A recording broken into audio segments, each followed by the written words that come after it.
So macam mana abang boleh termasuk dalam industri wedding? Ini kalau nak Kamera dah ada, lens dah ada, takkan ada orang tepuk bahu ke terus shoot. Tapi kalau nak cerita benda ni ada kisah sedih sikit lah. Oh ya. Tu memang kisah aku sendiri lah. Aku buat dulu, aku start wedding ni.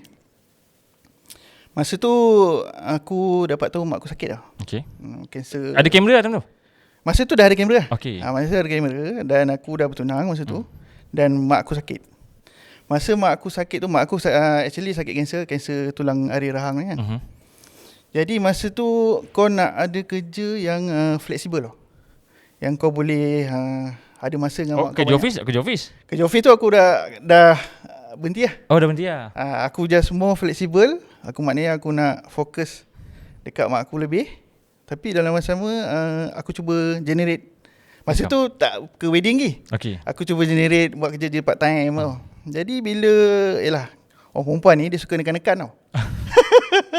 Kau dapat kamera, kau buatlah job wedding dia kata macam tu kan. Daripada kau beli kamera mahal-mahal ni kau simpan je kan. Contoh macam tu kan. Tapi dari situ aku cuba cari job. Dulu kita susah nak dapat inquiry. Bukan kita nak dapat tagging ke assist ke susah.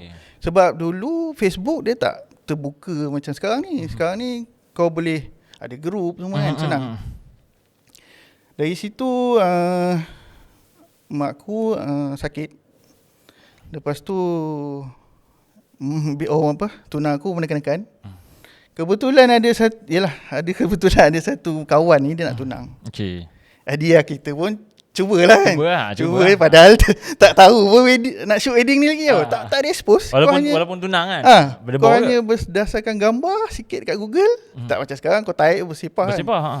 Google sikit lepas tu dulu Mak Saleh lah keluar. YouTube.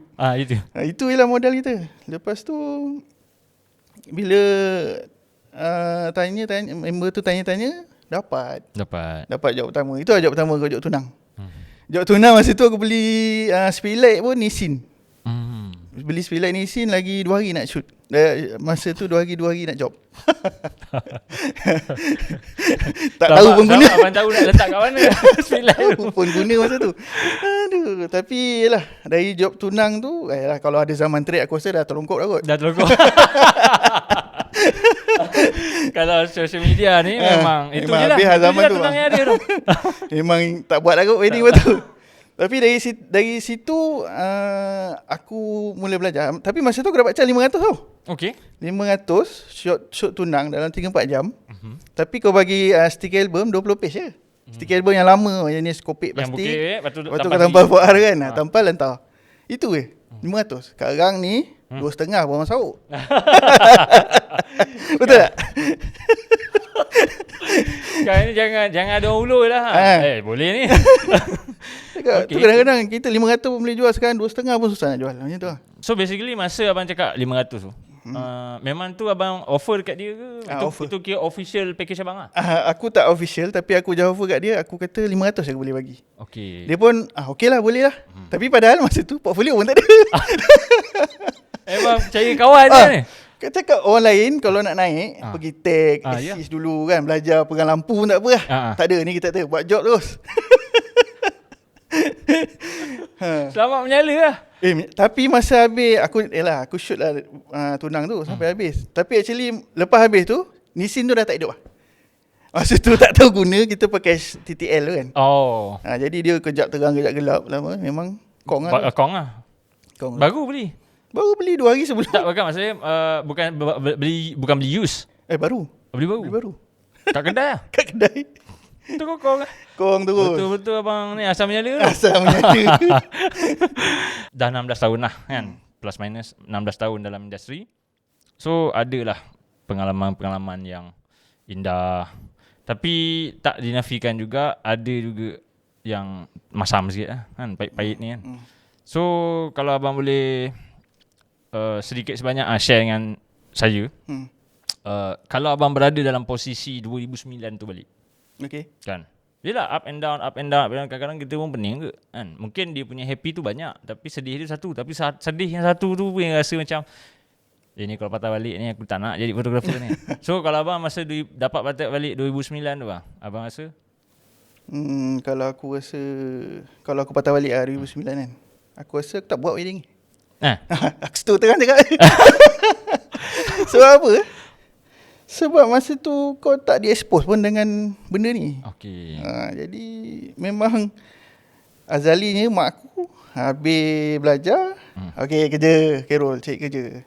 Apa, bila cari kerja dapat kerja office, itulah impian mak ayah kita kan. Jadi kita stay lah kat situ. Tapi bila keterdasarkan situasi mak kau sakit, apa lagi nak buat? Apa lagi nak buat? Nak cari flexibility. Nak cari flexibility. Yalah, kau kena jaga mak kau kalau boleh 24/7 tau. Okey. Sebab sakit kanser ni kau tak boleh, yalah, emosi pun dia pun kena jaga kan. Faham. Jadi memang tak kena boleh rapat tinggal. lah. Memang nak rapat je. Tapi alhamdulillah lah, mak aku meninggal 2011. Okey. Jadi dalam masa 2009 tu aku actually start bulan 10. Okey. Jadi aku bulan 10 tu sampai 2011 dia meninggal tu. Alhamdulillah lah aku dapat adab dia. Itulah satu yang alhamdulillah aku Senin Jumaat aku boleh tengok dia. Itu maksudnya dengan decision abang untuk join fotografi punya bidang ni, somehow dapat shoot tunang ke wedding ke apa semua. Abang dapat juga spare masa dengan mak abang dalam masa 2 tahun tu lah. Ya, betul. Actually aku ni anak tunggal. Jadi anak tunggal, tak ada bapa. Dan itulah satu yang aku ada, family yang aku ada. Jadi kalau boleh all out lah kan. All out lah sementara dia ada. Dia dah tak ada ni, kita puas lah kat situ. Ya, betul. Sementara ada kan. Tapi memang ibu pun arwah ibu ni dulu membangkang enggak. Kau kerja lah bagus sikit kan. Apa kerja fotografer masa depan kau ada ke kat sini kan. Persepsi 2000 time tu lah kan. Persepsi time tu. Betul. Kita manusia pun tak terlepas daripada kesilapan-kesilapan. So secara general, abang rasa ada tak mistake yang abang buat kalau patah balik tu abang nak ubah? Tapi dalam wedding lah. Ada tak mistake? Kalau nak kira mistake, aku rasa terbeli body ke? Tak ada kot. Tapi dari segi mistake ni aku selalu macam mana pun kesalahan yang aku buat ataupun ada benda yang aku berani buat lah orang kata kan. Selalunya aku percaya kat satu benda ni, satu ialah rezeki. Macam mana pun kau berusaha, tapi kalau kau kata Allah kata parat tu je. Okey. Jadi ada masa dia lambat, kau dah berusaha, dia lambat kan. Tapi sebenarnya kau belajar lagi kat situ. Okey. Kau usaha aku nak shoot orang tu nak shoot kat tempat ni, kat tempat tu. Tapi kau tak dapat lagi. Tapi dalam masa sama kau masih belajar macam mana nak capai benda tu. Okey. Tapi bila kau dah capai, kau okey je. Okey, faham. Puas je kat situ. Dari segi situ, bila kau dah sampai ke tahap tu, kepuasan tu sampai sendiri. Itulah. Kalau nak kira mistake tu, aku rasa yalah, kita hidup manusia kan. Belajar daripada kesilapan lah. Tak semua orang akan dapat benda tu. Faham. Okay. Kalau dalam masa, tak payah sampai 2009 lah, daripada 2010. Bukan, sorry, 10 tahun yang lepas. Contoh 2015 lah. Transition tu macam-macam kan. Kadang-kadang kita macam terlepas sana, terlepas sini. So ada tak abang rasa macam kalau abang dapat macam contohlah ni benda ni berangan je. Contoh abang dapat patah balik masa, abang nak bagi tahu apa kat abang punya diri? You know, macam ada tak something yang dia tak boleh lah nak kata kita nak ubah, tapi ada opportunity ataupun peluang yang kita rasa macam kalau lah aku dapat buat benda ni, so dapat patah balik bagi tahu pada kita punya 10 years ago punya self tu. Ada tak abang nak bagi tahu dekat diri abang sendiri? Tak ada. So abang rasa macam apa benda yang abang dah hadap mungkin 10, mungkin 16 tahun ni, abang rasa macam semua tu meant to be lah, macam ni lah rezeki aku, so aku reda. Tak ada rasa macam terlepas peluang mana-mana. Itulah tadi aku dah cakap benda tu. Dia macam mana cakap, bila kita kita cuba capai tau. Aku punya style. Kalau aku nak shoot satu tempat tu, contoh kita kan ada satu impian Ada, kita nak shoot satu tempat kan. Lawa macam tempat ni kan. Tempat ni cantik. Dulu zaman-zaman 2009, 2012, Dewan Felda Semarak tu paling keren lah orang kata. Ya. Tapi impian kau masa tu kita tak sampai. Tapi usaha je lah, usaha. Yang penting portfolio mesti padu. Faham. Kalau dia sentiasa kena update dia yang tu. Kalau kau tak jaga portfolio kau, klien tak tahu pun kau punya progress kat situ. Faham. Jadi kalau kau update sentiasa progress kau, insyaAllah klien akan dapatnya. Aktif lah. Ya, aktif. Kena aktif lah. Dia bukannya selfie dengan pengantin. Dia kena end product tu kita kena share lah. Betul. Faham. Lepas tu bila dia sebenarnya ada nilai level lah juga, level. Bila kau contoh kau nak sampai ke tahap tu, dia ada value yang kau kena capai. Faham tak? Bukannya kau hari ni keluar beli kamera, besok kau dah boleh shoot tempat tu. Tak dapat. Tapi kau ada value yang kau kena capai sampai satu tahap yang kau akan dapat balik klien tu.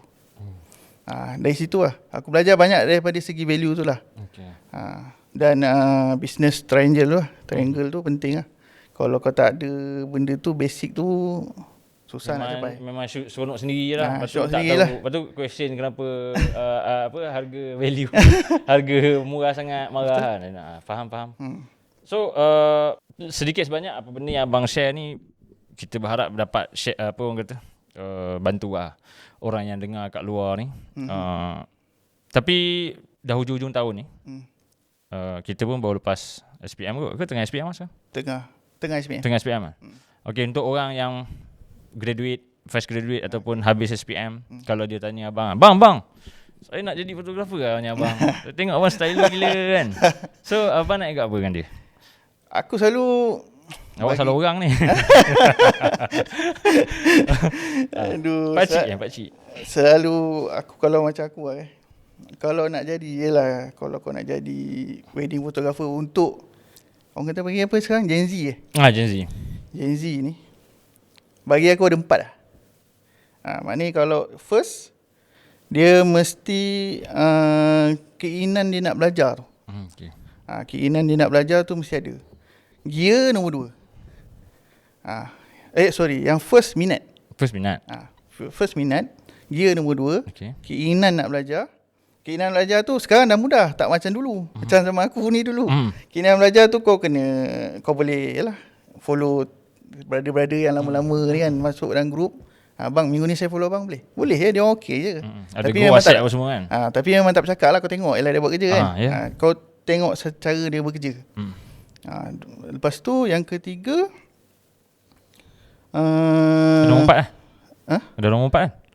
Tadi dia 4 kan. Tadi mula-mula saya pun tak ingat kan ni.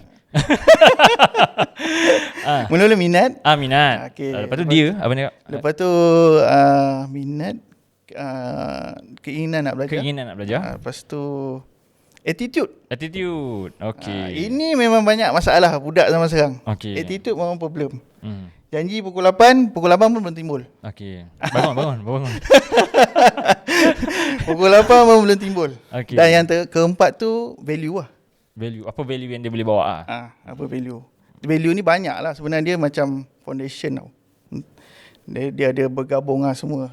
Komunikasi, PR kita lah, PR. Cara kita, contoh tak payah jauh, cara kita bagi package kat dia. Cara kita nak meyakinkan klien. Itu semua value kita lah. Selain daripada hasil kerja kita lah. Dia sebab business wedding ni, dia bukannya ambil kamera, ambil gambar je. Dia sebuah business tau. Jadi kau kena daripada A sampai ke end product tu kau ada, kau kena semua perfect. Kena perfect lah kalau boleh. Jadi dari situ klien akan nampak lah. Kalau kau klien WhatsApp pukul 8 pagi, pukul 12 belum tentu reply, payahlah kita kat situ. Itulah kalau kita, yang penting 4 lah tadi.